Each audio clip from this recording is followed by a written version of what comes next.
All right. Welcome back, everybody, to another episode of the Golfers Anonymous podcast. Per usual, I'm your host, Noah. And if this is your first time joining us on the show, first of all, welcome.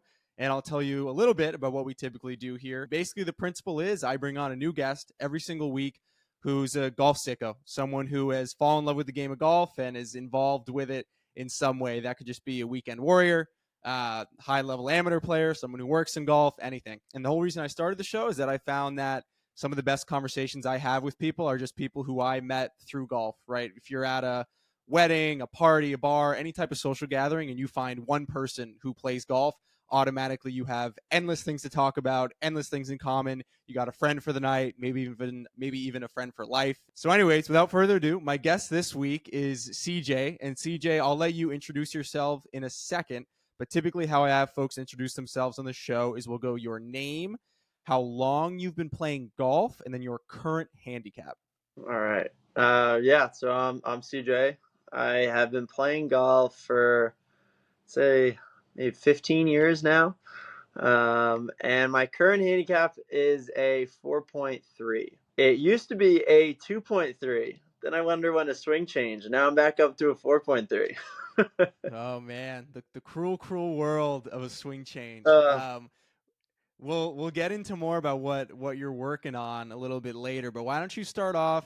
I usually have my guests just tell me like, how'd you get into golf in the first place? Like, what did that look like for you? And then when did you kind of realize that you had the full on bug? Yeah, I mean, I think for someone to be in golf, I'm 24 years old. For someone like me to be in golf for 15 years, it all starts with your dad or your mom. For me, it was my dad. He loved playing golf. He would take me out to the range, and just when I was little, like probably 3, 4 years old, I was always trying to stack one golf ball on top of the other. But I was just there. He just wanted me to get acclimated, enjoy golf, see it as like a fun activity. And that's what I did for about the first 10 years of my life. So from like 5 to 15, that age group, I was kind of bouncing around between golf and hockey. I was pretty serious in hockey. And then it was just always fun with dad. Maybe I'd get out with mom here and there. She was kind of learning, but it was always my dad, maybe my uncle. Never really played with my buddies as a kid. And then when I was about 15, quit hockey. It's like I love golf. This is it for me. Started focusing on it, playing some more, taking lessons. Actually started to become the best I've ever been at 16, 17 years old. And then I played for fun in college, and now I'm starting to take it seriously again. But that's kind of it's been a roller coaster, if you will. So I've had a lot of baseball players on the show, and baseball is kind of a iffy translation of golf, where I feel like it either clicks really quick or you end up Yeah. with the baseball slice is a Oh, pretty common thing. How about hockey? How do you find that hockey translates to the golf swing? I feel like there's a lot more like at least I've observed that people yeah. who played hockey are typically better at golf than people that come from baseball, but maybe that's just me. Yeah, no, 100%. I think that baseball, I'll say it like this, baseball has a faster translation into golf. However, it comes with more hiccups. Hockey is a slower transition, yet it sets you up properly, if that makes sense. It's like the slap shot and the wrist shot, it all has the same body positioning, the same lag of the arms. And I played Mhm. defense, so I was always taking a slap shot. And lately with my coach, we've been trying to work on that feeling again. So just initially starting out playing golf, they're like literally just feeling that control of the side of the body and the arm lag. It kind of just came intuitively. Like obviously I was not that great starting out playing golf, but I had more control over my body than I think maybe like a soccer player would. So I think it wasn't like tennis or squash where there's a lot more wrist, flexion, or you're trying to flip your Right. hand over. So I think I was set up properly with mind body control without any weird habits yet. So Yeah, that makes sense, man. So I know you said you played in high school. Did you ever think about playing in college? Was that ever a possibility for you? yeah, so I joined the varsity team in 8th grade. Then I broke my arm snowboarding, which is stupid. So then I watched some of the state Gotta live. sidelines. Yeah, I was doing a really cool trick, I swear. I wasn't. It was not cool. Then played freshman year to senior year. I was averaging it was only 9 holes in a lot of our tournaments until we got to state championships. So I was averaging around like probably 3 to 4 over every round. Sometimes I'd be a little bit more nervous. I wouldn't play as well. But around sophomore year, I realized my coach was like, "Hey, like you could play D2." And for me, I was always a little bit of a nerd. Like I loved school, so I always knew that my brain was going to take me further than my golf skills, at least in that interim term of my life. So I ended up going to Notre Dame. Wasn't able to play golf there. We had a pretty good team when I was there. Although I did email the coach and he did not respond, but Got to shoot your shot. I had to shoot my shot. I had to shoot my shot. But yeah, I mean, I think a lot of the kids that I played with were always taking it super seriously, trying to get somewhere. And then it just never really panned out. It depends who if you play right in certain tournaments. Right. So tournament golf was always a little hard for me at that age, I would say. So you're starting to get back into taking it a little Yeah. bit more seriously now. You said you have a coach. Yeah. I've always wondered what it looks like to have a golf coach. I've never really taken. I've taken 2 lessons in my life, and I never found them to be particularly useful. Okay. And it's probably because I would just take like one lesson, work on the things they said for like 2 weeks, then be like, oh, I'm fixed. And then like the problem would come back, take another lesson in a year, and there's no continuity with it. But tell me a little bit about, what it's looked like for you, taking things a little bit more seriously, and the life of, having a full-time coach, I guess, or I don't know if we would just call it full-time, but you know what Yeah, no, he's full time. I really should put him on retainer. I'm saying. He turned me the other day. He goes, "This is why you can't practice unsupervised." But it's honestly, it's great. You have to find someone that you mesh with outside of just the hour that you're hitting with. It's always good to Right. find someone that's smart and knowledgeable, but it's good to know that your personalities get along. So I'll text him every day. Not always talking about my swing, talking about what he's doing in golf. My current coach, Craig Hocknell, he played over in Australia. He was like the number one amateur golfer when he was growing up. He's in the States now, but it's great. I have a lesson with him every weekend. We always pick apart what happened that week, what I was thinking. Like right now for me, I'm working on my irons a little bit more and hoping that that translates to driver and such, but we have somewhat of a game plan. So I would say working with a coach full time, your first couple lessons are he's trying to figure out who you are, what your mistakes are, what your swing is. And then you talk to him about your goals. Like, do you want to just swing your swing, as people say, or are you Right. perfect an actual textbook swing, which is what I'm personally going for now. And then from there, it's kind of like having a buddy who's just super knowledgeable in one field. So the other day I'm in Kentucky right now. I've played the local course. I've got clubs from 1995 that they just found in the back that I was getting to use. I've been playing some of the best golf this week that I have in months, just because I'm so focused on my swing. I'm ignoring the clubs, and I was texting him about it yesterday, and he was like, "Oh, that's so cool! Like, did you think about this? Like, how is that right foot feeling? Right. It's cool. It's kind of like having like your favorite class in high school or college, and like that one professor you really got along with, and then everything's like office hours outside of that, if you will. Right. So do you guys typically do like is it just range and in the sim, or will you ever go out and do like a playing lesson for that like strategy, short game, stuff like that? Yeah, so the way that I do it right now with him is we're really trying to get some more consistency with my irons. So I would say this year, probably once a week we're on the range. And then while we're on the range, like I'm hitting, he's talking to me about, focus on the right foot staying down or, whatever the topic is that day, and I'll be doing that while I'm hitting. But then outside of that, it's talking. So if I have questions about a round I played during the week, like let's say I really struggled with a short game, instead of like going out on the course and practicing one little shot, we'll just talk through it. Because I think you get to a certain point in golf where you know what you've done wrong. Like you know what you're doing right. So it's really just getting an outside perspective. Um, I would say we could use some more time on the course, but sometimes we'll get on the course and I'm pushing on my iron or my drives right. And he's like, "All right, time for the range." So Right. it's really refining some very small points. I would say 70% has been on the range, 20% has been putting, and then another Okay. 10 is bouncing between like a few shots on the course and maybe a couple short game ideas. Gotcha. So I know you touched on it briefly. You said, you got to pick a side if it's either swing your swing, lean into that, or try to, Yeah. kind of construct the perfect golf swing, and you're going for the latter. Um, what exactly is preventing you from getting there, and like what exactly are you working on right now with your irons to, get Yeah. that swing where you want it? No, that's a good point. I'd say so. This year's been big for me. So I was a 2.5 or 2.3 coming into June, and the swing was good, scoring was good, but it was really all over the place. I would have some days where I'm firing 1 over, 3 over par, and then other days I'm coming in with 15 over, which is just what's going on here. So Right. and he said, well, we can make a few changes here and here.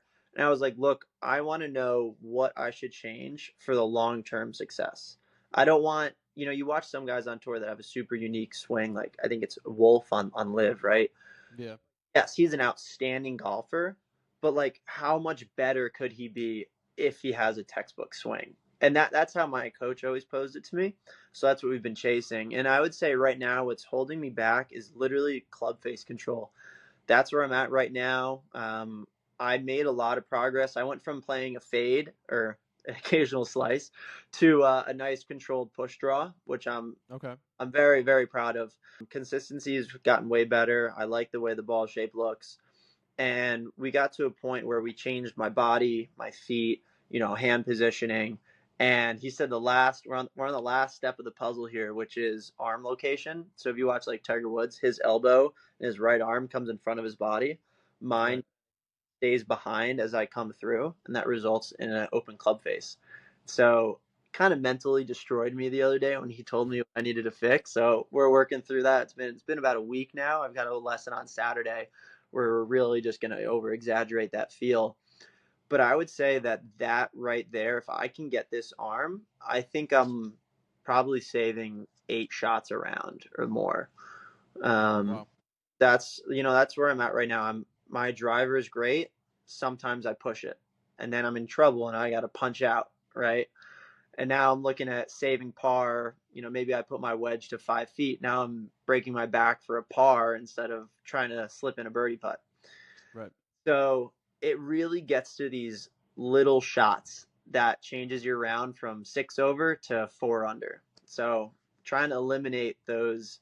Ooh, let's try to save par here. So that's where I'm at now, Yeah, though. I probably should ask this, before we got down this Yeah. rabbit hole. But what would you say are like your goals? Are you trying to play in like a New York State Am, or I don't know what they call it, but are you trying to play in amateur events? Like, what does that Yeah. look like for you? I would tournament wise, yes, I would love to play in any tournaments I can get my hands on. I think right now for me, my biggest goal is just proving to myself and just seeing how good I can get. You know, I Right. I don't want like 20 years. Like I think it's a shame for somebody in a craft that they love to go their whole life without knowing how good they can become. If you're a bodybuilder, you want to see how big you can get. You want to see if you can look like, Chris Bumstead or whatever. In golf, if you're a big golfer, you want to see how good you really can get. Like is it with these PGA guys? Some people say like you either have it or you don't have it. No matter how hard you work, you'll never get to that level. I disagree with that. I think if you put your nose to the grindstone, you can get really damn good. So I'm trying to see how good I can get. And whatever that leads me into, that leads me into. I mean, if anything, golf is definitely one of those sports where it does lean more to the side of like, I think there's a lot of, if you put the time and effort into it, I think a lot of it is in your control. It's not like I ran track and I'm never going to be Usain Bolt, right? Like I'm just genetically not that and I never Ah, will be. But in golf, like since there is such like a disparity in skill level and like so much of it is like grinding on technique and ah, grinding on like there's so many different areas you can practice so much on. I feel like to your point, like you can get really good at this ah, game I'm even if you're not some athletic god or something like that. absolutely. And I've had the pleasure of meeting a lot of guys in New York City, and a lot of guys are trying really hard. There's something to be said for having the lesson. And I don't know if this is a hot topic. I don't know if people disagree with this, but a lot of people will say like, "Oh, I don't need a lesson," or I don't get lessons. Like, I don't believe in that. Like, I'll look at my own swing, man, I have no idea what I'm doing wrong. Like, I think Right. great. Somehow I sliced it. I think getting another set of eyes never hurts. It really, unless they have no idea what they're talking about. But you wouldn't line that lesson up in the first place. Yeah, I mean, where I'm at right now, it's interesting. It's funny you bring that up. So I think it must have been like May or something. Like I used to be like a range nut. Like I would try to go to the range as much as I could, and just like I don't know if I was working on anything specific, but I was of the belief that if I'm just like getting enough reps out here, like I'll get better. And like I was Yeah. working on some things, but they were like self-imposed things that I Yeah. thought would make me better. And then at one point, I was just like, do I actually enjoy going to the range? Do I enjoy playing? I enjoy playing more. And I think just like my biggest hurdle was like getting more comfortable on the golf course. Oh, So I completely stopped going to the driving range, and I've been once in the past like 3 months, and my handicap's down 5 shots. And dude. like, I don't think I'm that much better of a golfer, but I'm a much more composed person on the course, and I'm a much better like game manager of like my specific golf ball flight. Oh, no, that is a huge statement that a lot of people don't recognize. Your swing on the range is not your swing on the course. 100%. You getting out on the course and just getting comfortable, it's totally different. I mean, when you have a shot, like you're 150 from the green, you've got a tree branch 15 yards into your ball flight, you're trying to figure out what certain swing fits this shot. When you're on the range, you're just like, oh, maybe you have a target area. Half the time, you're just trying to hit it out there. You don't really know where you're aimed, right? Yeah. So I think the way that you're going about it, honestly, is better than most people out there. Yeah, and I think too what the going back to what you said before about like, oh, people say they don't need lessons. Hmm. I think when I was going to the range, like most people do, I would try to like self-diagnose something based on I mean, dude, every time I open up TikTok or Instagram, it's Oh, just like swing thought, swing thought, swing no, thought. So I don't. like I would be at the range, I hit a bad shot, and I'm like, oh, maybe it's this one tip that I heard 2 weeks ago on Instagram, and it would just snowball from there. So I was like, I need to get this out of my life. Yeah, dude. No, that's why like I skip over tips every time I see him. That's You why I have to. try to post tips. Like some of my buddies are like, oh, like I wish you would post some tips here and there. I'm like, I don't believe in it because what's good for Noah might be terrible for Jeremiah, right? Right. Because my buddy was like, oh, this lesson looks super cool on like weight management with my knee control, and I was like, dude, you don't have a problem with that. Why are you watching a YouTube video on that? You're gonna create an issue for yourself. Yeah. 100%, dude. And even in like the one or two lessons I have had, like I'll go into the lesson thinking they're going to like completely like change how I swing. They're going to say something mind blowing. Yeah. And then it's just all basics. Oh Like yeah. if you can just nail these basic things, you like will have a better swing. You don't have to do all these crazy things that like tour players do. Yeah, exactly. The funniest moment I had was I hadn't seen my coach in a couple weeks, and I have a really good metaphor that my coach gave me. But I was practicing, and I was having an issue, and I went to him, and I was like, "All right, like I keep doing this. I know I need to do this. Like, how do I fix it?" And he was like, "I don't know what you're talking about. You shouldn't be doing that in the first place. Right. Clear the whiteboard. We're starting over." But so my coach about like a month ago, and I've seen him every weekend. Like I'll text him during the week. He gave a great metaphor. He was saying that fixing your golf swing or trying to change a bad habit is kind of like replacing a cup of coffee with water. So a lot of people will get a lesson, right? And then they'll work on it for 3 weeks, they'll work on it for a month, and then they'll come back. What you really need to do is you need to get a lesson every weekend for those 3 weeks, and then you'll get that thing out of your system, right? So if you have a cup of coffee and it's under the faucet, if you turn off the faucet, you let it sit there, it's a little bit better, but it's still that murky brown. So if you leave it Right. on, it completely replaces the coffee with just pure water. Because you're gonna take the extra lessons anyway. It's just over what time period are you gonna do it? So I guess to go back to what you were saying earlier, you said, you used to hit a over the top Ugh. fade slash slice. How long did it take you to make the reversal? Because I mean that's one of the hardest things to do in golf. One of my podcast guests, he came on to do the exact same thing, and he was like, it took me a full summer of only hitting Ugh. the range. Like he didn't play a single round of golf. Like he completely rebuilt his swing. So what was that process like for you? You know, I've had two coaches in my time. One coach growing up, and then my new coach now, Craig. My previous coach would tell me what to do, right? So let's like he was like, "Oh, do this, work on this in your swing." Now, what my new coach works on, he tells me what I need to do, but he explains why. Like what I was doing before, what causes it, what's the reaction from it, and then now what to change and why you should change it. I'm not like exaggerating here. I think it took me 2 weeks. Um, Wow. I went from about a 4 degrees, -4 degrees over the top to +2 into out in about 2 weeks, maybe 2.5 weeks. I do attribute some of it. I was able to go to 5 iron like every day, but I mean, it was honestly, it was kind of astounding how fast it was. Like I just mentally understood like I was coming over the top, and so when I was working on it alone, I was trying to come more over the top to try to get the ball left. But Mm. then explaining like you need to put the spin on the ball. And so he had like a couple lessons for me, like where he would stand behind me or like to my side, I guess. He was like, try to punch me and then try to hit the inside of the ball. And his trick is really exaggerate. Like go like try to hook the ball if I'm slicing it, try to hook it, and then we'll bracket our way back to the middle. So if I was slicing it, he was like try to hook it, and then I know what the difference is and I can find the middle. And I'm not, dude. It took me 2 weeks. It was so exciting. Like I was hitting hooks, and I was like, "Let's go!" But that system has been working for me. It really, really has. So wish I could say the same for club face control, but Yeah, that's awesome, man. Well, when we met at that Callaway event about I don't know when it was, a month ago, something yeah. like that. You mentioned that you were exploring the long drive life Uh, for a little bit. So tell us a little bit about that I experiment.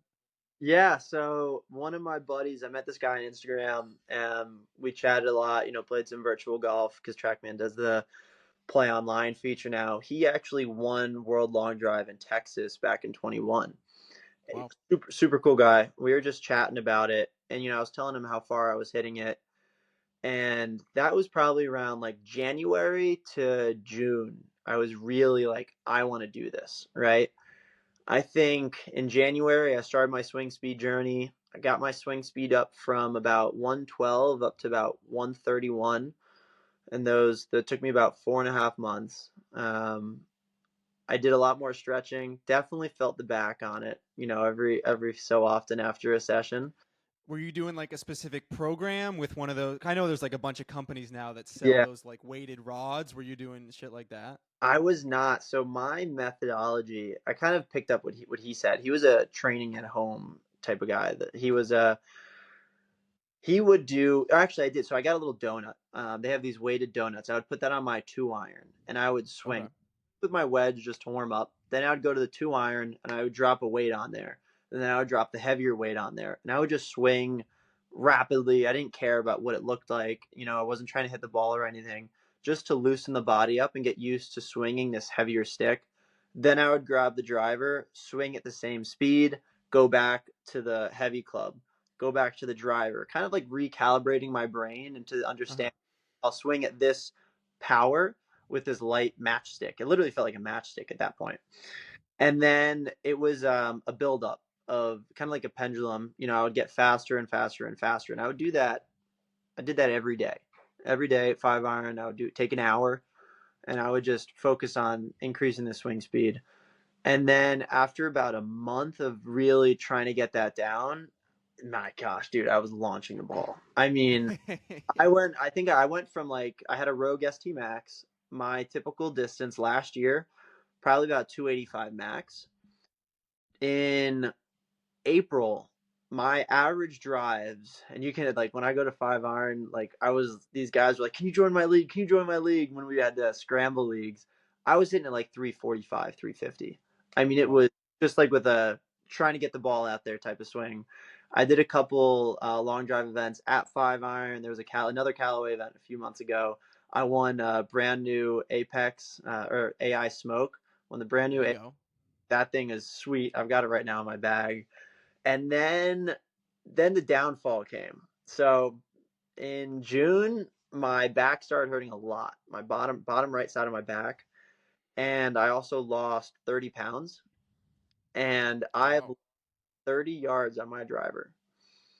So since the last time I saw you, I've dropped about 10 more pounds. I was 235 about in April when I was hitting the ball as far as I could. I'm 6'4", 230. I was 235. Now I'm 189, still 6'4".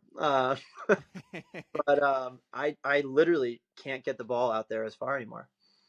Like Yeah. some of these guys, the size really just gets it out there, and as soon as I dropped the weight, as soon as my distance fell, and my back started feeling better, I was like, man, I don't know if I can do this anymore. You have to make it your life.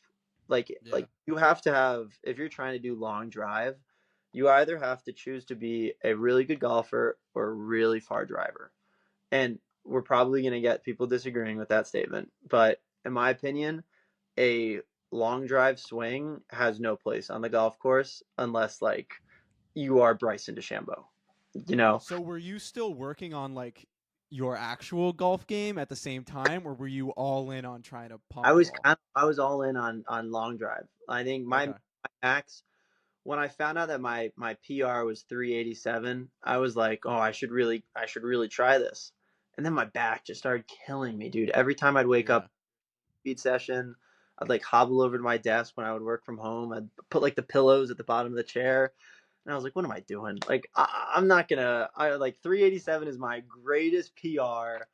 I'm not. This is not the right world for me. So then I turned to my coach. He was like, "Are you done yet?" So then I came back to the swing fix. Yeah, well, that's quite the journey, man. So I guess now that you're back in the weeds of things, Yeah. no longer focusing on the long drive, like what would you say is the best part of your game? Um. So that's a good question. What is that? You ask me any day, my answer will change. What does the strokes gain data say? My putting somehow, my putting has kind of jumped out of nowhere. If I'm being honest, like I'll get a lot of Like I'll shoot like 5, 6 over. And if I look at like Arcos or 18 birdies, like I'll input every shot.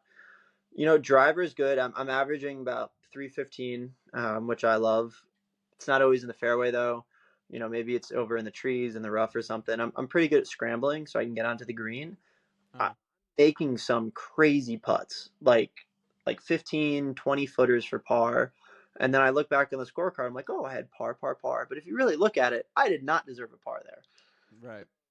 My putting somehow just catapulted. I've been really working on distance control. I've always been pretty good at reading greens. I do aim point, and then I also do plumb bob, and then I just try to get as much data as I can. Like I'll walk around the putt. What the hell is plumb bob? I know aim point, but I've Yeah, never heard that one before. plumb bob's like the lazy man's. What's going on here? I'll go anywhere from 5 to 10 feet behind the ball.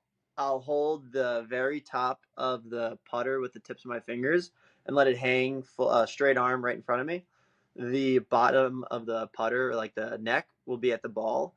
And if you're facing the hole, wherever the top part of the shaft is kind of your general rule of thumb of where you're aiming. So Interesting. it doesn't always work out, but if you're looking at a putt and you're really not sure what's going on, you just like drop the club up there and you kind of get an idea of where you should be aiming. I don't know the science behind it. I just know it works, so I do it. Um, That's interesting. I mean, I've definitely seen people yeah, do that before, but I never even thought to think that they were trying to figure out the line. I thought they were more so making sure that like their line on the ball was yeah, lined up or that's something. what I always thought too. And then I turned to this guy in the tournament. I was like, "All right, what are you doing, man?" He was like, "Oh, like I'm doing this," and he gave me like the Walmart explanation. So that's what I do now. Yeah, between getting all the data and then really getting down swing speed, so I go to 5 iron a lot, right? It's an indoor simulator. Everything has a certain number of distances. So whenever you're putting, I know exactly how far I'm hitting the putt.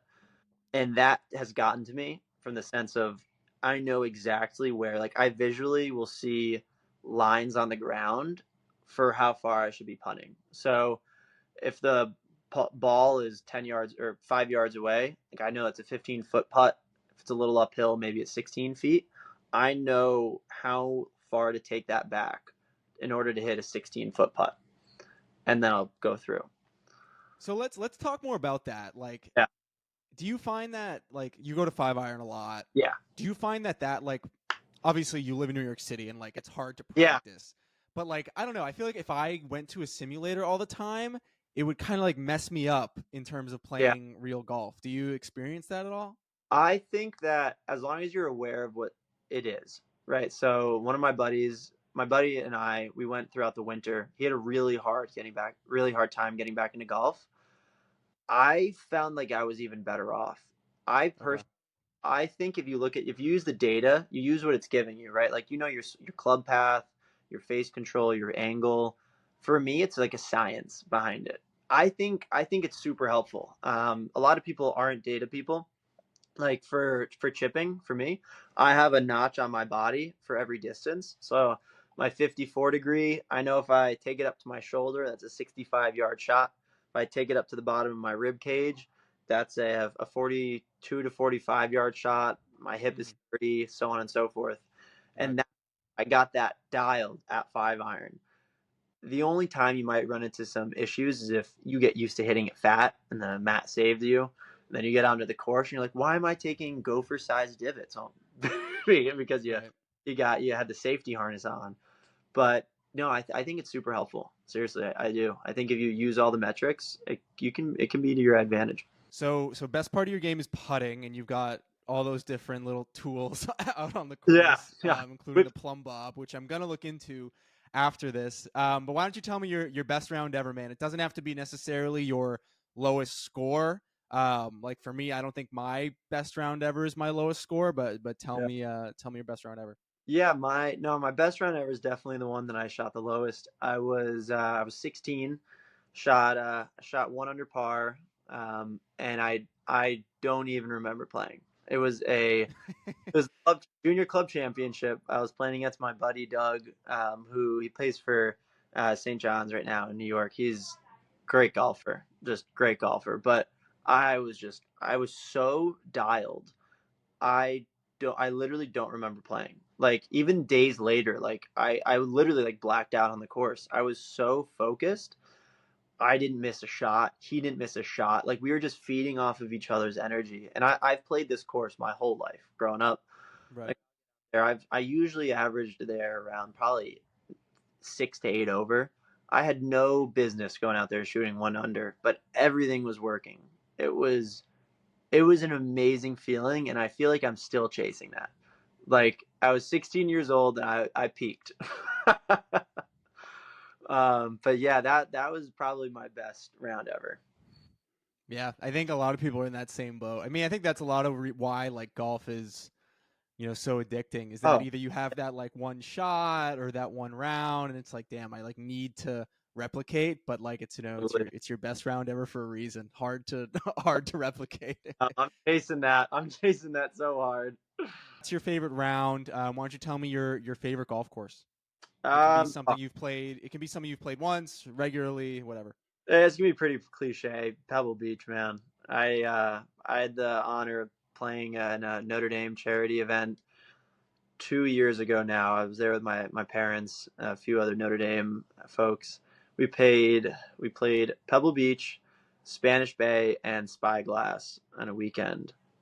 Just out of this world. I mean, it's cool watching like the AT&T, like the Pro Am. That's Right. one of the tournaments watching that, and then actually playing on it is just dude. There's no other course like Pebble. It's insane. Spanish Bay was cool. It was pretty not much. I think if you took away how pretty it was, it's not too much. And Spyglass was Right. just so hard. It was so hard. Yeah. That's why it's not my favorite. Yeah, that's awesome, dude. So you've played Pebble. That's a pretty big Oh checkbox off the yeah. bucket list. Anywhere else you're dying to go, or any like golf trips on the docket that you're eyeing? I would. I'm trying to get the guys to get a golf trip going. I haven't played any other major courses. My, but knocking out the California courses, that was pretty big for us. I would love to play Tobacco Road. I think that Tobacco would. Road is sick. I think that would be a super cool course to play. I saw you had a nice trip out in Wisconsin. I might have to make a little trip out there. Highly recommend. Wisconsin, you tell people that don't play golf that you're going to Wisconsin for a golf trip, and they're like, why are you doing that? But it's actually like the number one state for like public golf in the country. Yeah. Wisconsin was awesome. Happy to give But you our exact itinerary. I yeah. would I would recommend it to anyone. It was unbelievable. Honestly, So much like variety of golf out there too, which is really cool. I might steal that itinerary from you and just float that in the group chat. Be like, yeah, here you go. Let's book, boys. And it's nice if you have like friends in, because we had someone in California, some people in Boston, Oh, so like it was a nice like central location. I don't know where all your buddies are, but it's nice that like someone doesn't have to take like a 6 hour flight or something like that. yeah, my buddy Clay is out in Arizona. He was thinking about hosting us. It's like, man, I love you. I love the course.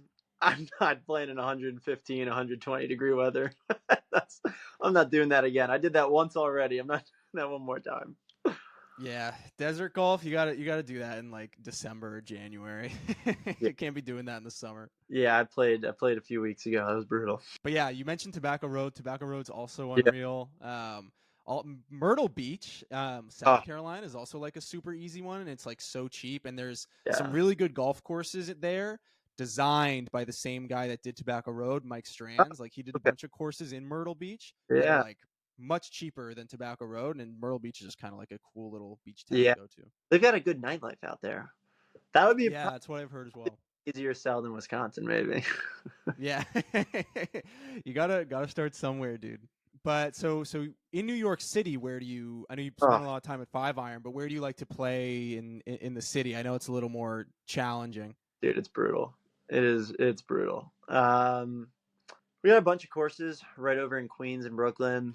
We've got like there's a Marine Park, there's Clearview. We got like Harbor Island out in Long Island, but man, there's really not much. I mean, grasping at straws, living in the city. I mean, there's a few courses right there in Queens that I mentioned, but dude, they run you like $120 Hmm. for a person, and it's a city course. I mean, you are dropping out of the bunker because you don't want to hit all the rocks in there. You don't want to damage your nice wedges, right? It's rough. You're probably looking at like door to door an hour and a half to get a good course. We do have Bethpage Black, so that I'll die on the hill that Bethpage Black is one of the best courses in the tri-state area. Played there 100%. about a couple months ago with some buddies, and I had to go to therapy afterwards. Yeah, Beth Page is a beast. Funny. I think the night before, or the day, I think the day after we met at the Five Iron thing, I played Beth Page the next Oh, day. Um, and we had this like master plan. Like we were lucky enough to get a tee time. One of my buddies had a car, but then we just had like this. It was so unfortunate, dude. Like one of my friends thought he was driving, or one of no. my friends thought the other guy was driving. The other guy thought he was driving. So we had like no car. We had to scramble to get somebody's car. We end up getting there like at our tee time. We're running to the tee box. One of my friends was just like stranded there without his clubs because he was coming Dude. from Long Island. Um, ended up playing fine and had a blast out there. But that was stressful, dude, because they'll like give your tea time away if you're Oh, not there at a oh, certain time. no, if you're not there a few like 10, 15 minutes before, or even late longer than that, see ya. You're gone. You're out of there. Because guys will like camp out at 5 p.m. the day before. Yeah, It's I crazy. mean it's up there with like it's they don't have the in person queue at St. Andrews anymore. They switched it to digital. I think like the waiting queue at Bethpage is one of the last courses that really does that. Really? Yeah, I mean, no, dude, they were posted up. There was like a little Winnebago there. They had the grill out. I was like, man, this is kind of a vibe. I gotta do this. Yeah, it's dedication, dude. Every golfer's got to go through something like Oh, that to get a tee time. It can't absolutely. it can't always be easy. Absolutely. I think my boy bought our tea time off of Reddit. Dude, I bet there's a pretty big secondary market for those type of things. People building bots and whatnot. I mean, there was a problem with that in California actually a few months back. Like, I mean, there's a ton of really good city courses in LA. Yeah. But it Uh, was like impossible to get a tee time because everyone's just building these bots, snatching them up, and then selling them for like double. And that it's like golf. What are we doing? world we live in. Yeah, AI is about to make golf ridiculous. Yeah, seriously. Um, but anyways, man, I know you're obviously a big golfer, but being a big golfer doesn't always translate to being a really big golf fan. I think that's something that's Yeah, really interesting. correct. So do you consider yourself a golf fan Yeah, in that way? I would say so. I think yeah, I didn't watch much growing up. I think lately, over the past maybe 2, 3 years, I really have started locking in. I'm a big fan of Bryson. I know, like, his whole, switch to live. I think old Bryson, I was not a fan of. Obviously, I grew up on Tiger. Tiger was just, I mean, come on, it's Tiger. I don't even have to say anything. Right. Bryson, however, I really love his. I don't know. I love the way he changed up his PR, but I like his approach to the game. I like watching him play and then watching his YouTube, just like talking through what he thinks about. I think like the distance control I kind of picked up from him subconsciously. Yeah. I didn't copy his style, but I like the way he breaks it down in his head. And I think I connect with him a lot, and that's why I feel like I can see eye to eye with him. And then Scotty. I love watching Scotty. I mean, it is just Scheffler's incredible, man. Just the pure skill and then his personality, his charisma, just his whole style, his family values, just incredible. Obviously, like I'm also Catholic, so just like listening to him and watching him, and it's just awesome. So I think I'm perhaps more of a golf follower, like a golfer follower, as opposed to just Right. oh let's see what tournament's on today sort of fan. Yeah, that's interesting, dude. I feel like a lot of people are actually the opposite. Like a lot of people I Yeah, talk to, they're like, "Oh, I don't really have a favorite golfer because it's kind of like hard to you don't really get to see a lot of who they are, you yeah, know? But obviously with Scotty getting all this exposure yeah, this year and the previous year and Bryson with YouTube, those are two guys where it is a lot 100%. easier. So that's an interesting perspective on it. Yeah, I historically was not a big Bryson person. I mean, I don't think a Yeah, lot of people were yeah, before the last couple years, but I think the and I'm not like a big YouTube golf person. Like yeah, I think it's awesome the boom that has had, but like I don't really watch a lot of Bob Does Sports or Good like that. I prefer to just like watch the PGA Tour. But I do think the Breaking 50 series is like one of the coolest things ever because you get such a like look into like how good Bryson actually is. Like the most recent one he did with Bob Does Sports, or even the one before that with Tony Romo, or even the one with freaking John Daly, like a oh, two-time major champion. Like just seeing like Tony Romo hit a shot, who's a +3 handicap, has made it through the first stage of Q school before. Like he's a hell of a golfer. But then to see how much better oh, Bryson is, it's just like it's so cool to see the levels to it because it's just like I think I always thought the coolest thing would be like in yeah, every Olympic sport they should have like a normal human marker, yeah, you know, like and like put me in the 100-meter dash and see how much faster Usain Bolt is than me. And that's what Bryson is doing in these breaking 50 videos. I think it's sick. yeah. No, that's a good point. I think like just showing the disparity and also just showing how hard it is to break 50. Like I'm Yeah, not.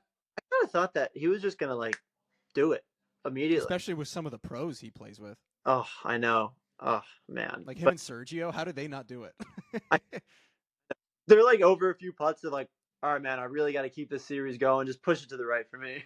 Cut. Yeah, yeah, yeah. Oh man, yeah. You know what I would like to see? I would like to see some of the smaller guys, not smaller guys, but like the guys that don't get much airtime, that aren't winning all the tournaments, getting all the media attention. Like I would love to just follow them, like see what their day to day is, see what it's like from their perspective. Because some of these guys that aren't really winning, the whole purse. I mean, they're putting together a few like 30K, maybe if they barely qualify, right? And after you pay your caddy, after you pay your transportations, qualifying fee, or Right. fees, and you pay your coaches, like these guys are scraping by some of them. Like that would be cool to give them some attention because I think it's a little harder for them than it is, for the Rorys and the Scotties of the world. Yeah, I mean, even in like your normal PJ Tour event, like you're always going to get a ton of Rory on TV, a ton of Yeah, Scotty, a ton of Xander. Like they're going to occupy a the ton whole of thing. the TV coverage, and you're only going to see the guy in 90th place if he chips in for a Yeah, birdie or makes some crazy putt. So it is like it is really hard to then like buy into those guys if you're just like a casual fan. How are Exactly. you going to know these guys if you're not like spending the extra time going through the leaderboard after, learning about these guys, all that stuff? 100%. 100%. Yeah, that's why I kind of like YouTube golf has been blowing up. There's been more like more eyes on not the tops. It's obviously attention goes where money goes, but I think golf's trending in a good direction right now. Yeah, totally. And it's especially nice to see like Phil mix it up on YouTube. Like he did Oh, that thing with Grant. I I think know he's that was doing the great. Breaking 50 episode with Bryson. Oh, Is there a favorite like do you have a favorite event, or have you ever been to an event in person? Do you have a favorite event to watch on the PGA Tour? I funny enough, for as big into golf I haven't been to like any tournaments. I don't know why. Um, I really got to do better planning about this. I really want to go to like the Waste Management. I think that would be a lot of Yeah, fun. that's on my Uh, bucket list. but no, I mean obviously the Masters. I think it's everything golf is. It's just the perfect harmony of everything in golf. Outside of that, AT&T Pro Am, just because I played Pebble, I like watching Pebble. Right. The Masters, and then maybe the Olympics. That might be a hot take. It The doesn't. Olympics was great. I actually really like the Olympics. Yeah, I just did like a season recap episode, and I had like one of my top 5 moments of the year was like Scotty crying on the podium. Dude. Like I think that was cool to see, just because like the Olympics and the golf or golf in the Olympics gets a lot of slander just because it's so new, and like the Yeah, players the past couple times haven't been totally bought into it. But for the number one player in the world to go up there and like show how much like an Olympic gold medal can mean, like I yeah, think that not only shows the fans that it means something, but also like shows the other players that like they should want to play this thing. I agree. Yeah, I think if you get rid of all the controversy around who's picked and why wasn't he picked, like Bryson, for example, like I think that if you took that out of the conversation, more people would take the Olympics seriously, and be a fan. But I mean, at the end of the day, like you're playing for your country, and it's good to see these guys from other countries, going at it. I like it. Yeah, 100%, dude. Well, we can wrap up, and the last question I typically ask folks when they come on the show is just, why do you love golf, man? Why does it occupy so much of your time, so much of your headspace? I know it's a loaded question, but try to sum it up for me. I think what I like about it is how personally dynamic it is. It's like the game of life. It's not like basketball. It's not like football. You're never on the same field twice. You're never in the same spot twice. No putt is ever the same, and you're out there playing against yourself. You don't have an opponent. At the end of the day, it's how good can you play, and it's ever changing. And if you're not comfortable with who you are, if you're not at terms with who you are and how your game is, you're not going to do well. And I think it has a lot of connections to life. Just understanding how to be with yourself, how to be at peace, how to strive for your best without being egotistical, without taking a crazy risk. And then if you do take a crazy risk, how to come back from it if it fails. So I think it's just a lot of time with yourself. It's always dynamic, and at the end of the day, it's just awesome, man. It's just incredible.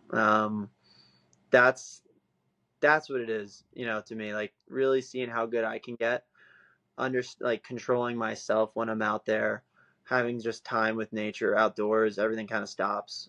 So I would say that's what it is. I love that, man. I think the point you hit on about like no two things are the same, right? Like you can be in similar spots, but you're never going to truly be in the same spot, have the same putt. And with that, it's like you're never going to have to make the exact same decision twice. There's like so many different elements to it, and it just throws so many different things into your brain, and you got to make sense of it. But CJ, this was a blast, dude. Yeah, dude. You're going to have to keep me updated, keep us updated on your journey Um, to see how good you can get. I'm very curious. And if you ever get back in the long drive thing, you got to let me know if you break that personal best. But that's a wrap, everybody. Thank you so much for coming on the show. CJ, why don't you tell the folks where they can check out your stuff on Instagram if they're curious. yeah, I'm Cart Crew Golf, so CARTCREW Golf, and my name's CJ Augustin. No, it was a pleasure, absolute pleasure meeting you at the Callaway event, and I really appreciate you bringing me on. Yeah, happy to do it. All right. Thanks, everybody, for listening. We'll see you next week.